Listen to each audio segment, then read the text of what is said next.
los grupos funcionales. Otro que venimos trabajando son los éteres. Los éteres tienen la siguiente estructura. Siempre encontraremos un oxígeno en medio de dos carbonos. Un ejemplo. Aquí tenemos un metano y al otro lado tenemos o un metil, digámoslo así. Entonces podemos decir que pegado a ese oxígeno tenemos dos metiles, entonces le vamos a llamar dimetil y al final siempre le vamos a poner o le vamos a adicionar la palabra éter como sufijo. Entonces para que veamos otro ejemplo. Al lado izquierdo del oxígeno tenemos ya entonces un etil y al lado derecho tenemos un metil. Como lo hemos trabajado desde el principio, se maneja por alfabeto. Arrancamos con el etil, que es el primero en el alfabeto, la E es primero que la M, y lo vamos a llamar etil, metil, éter. Asimismo, por ejemplo, este otro ejercicio o ejemplo, tenemos a mano izquierda del oxígeno 3 carbonos, lo que me da que es un propil, y a mano derecha un etil. La combinación del nombre completo sería entonces propil, etil, éter. Esta es la forma de llamar los éteres. Ahora bien, tenemos también otro grupo funcional que se llama aldehídos. Los aldehídos tienen al final, en la terminación en su nomenclatura, la palabra o la terminación del sufijo al. Se identifican porque tienen dentro de su estructura siempre al final de ella un carbono que está unido por doble enlace al oxígeno y uno al hidrógeno. Este puede confundirse ocasionalmente con un ácido carboxílico. La diferencia es que los carboxíleos tienen aquí no un H sino un OH. Bueno, para que veamos un ejemplo entonces, aquí tenemos 1, 2, 3, 4 y 5 carbonos. Recordemos que siempre debemos contar el carbono del enlace o de la estructura específica del grupo como si hiciera parte de los carbonos principales. Más bien no como, hacen parte. En este caso, siempre se enumera a partir de esta cabeza, que es la que identifica el grupo funcional. Por lo tanto, le daríamos el número 1, 2, 3, 4 y 5. Asimismo, entonces mencionamos que en el carbono 2 hay un sustituyente que se llama metil, y en total vemos que si tiene 5 carbonos es un pentano. Por lo tanto, lo llamaríamos pentano, pero la terminación para quienes tienen este grupo funcional es al, por lo tanto se llamará 2-metil pentanal.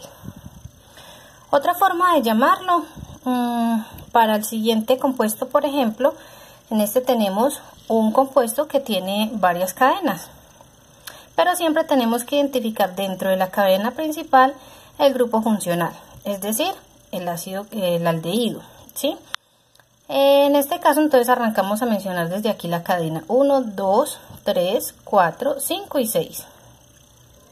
Podríamos incluso numerarlo 1, 2, 3, 4, 5 y 6 y sería la cadena igual de larga. Recordemos que cuando las cadenas son igual de largas, sin importar la dirección, le damos prioridad a la que está horizontalmente. Asimismo enumeramos que este sería el carbono 1, el 2, el 3, el 4, el 5 y el 6. Entonces, en el carbono 2 nos dice que hay un metil. Bien, en el carbono 3 hay un propil.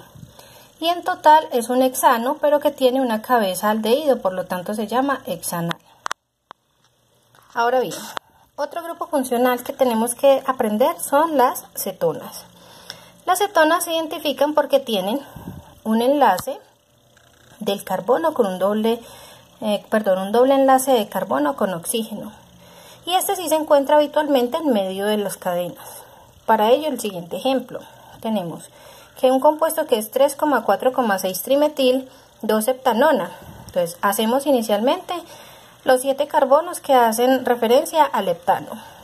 Le damos a uno de ellos, o uno de esos carbonos, el enlace que corresponde al grupo funcional cetona, es decir, un doble enlace con el oxígeno. En el nombre que nos indican que debemos hacerlo dice que es en el 2, por lo tanto comenzamos a numerarlo y decimos que en el carbono 2 tenemos ese grupo funcional. Y nos dicen también que en el carbono 3, 4 y 6 tenemos trimetil, es decir, que en cada uno de ellos hay un metil. Por lo tanto, este sería el ejemplo. Otro ejemplo de las cetonas sería este. Tendríamos 4 carbonos, por lo tanto, estaríamos hablando en principio de un butano. Si tiene el compuesto con un doble enlace, un carbono con un doble enlace al oxígeno, pues ya sabemos que entonces es una acetona y nos dicen que ese lo vamos a llamar el 2. Por lo tanto, vamos a comenzar desde la parte de la derecha a la izquierda. 1, 2, butanona. Y aquí tenemos el compuesto escrito propanona, 2-propanona. Esta forma de escribir CO es igual a escribirla así, de esta manera. La diferencia es que aquí podemos identificar el doble enlace con el oxígeno y aquí tendremos que irnos familiarizando con esta forma.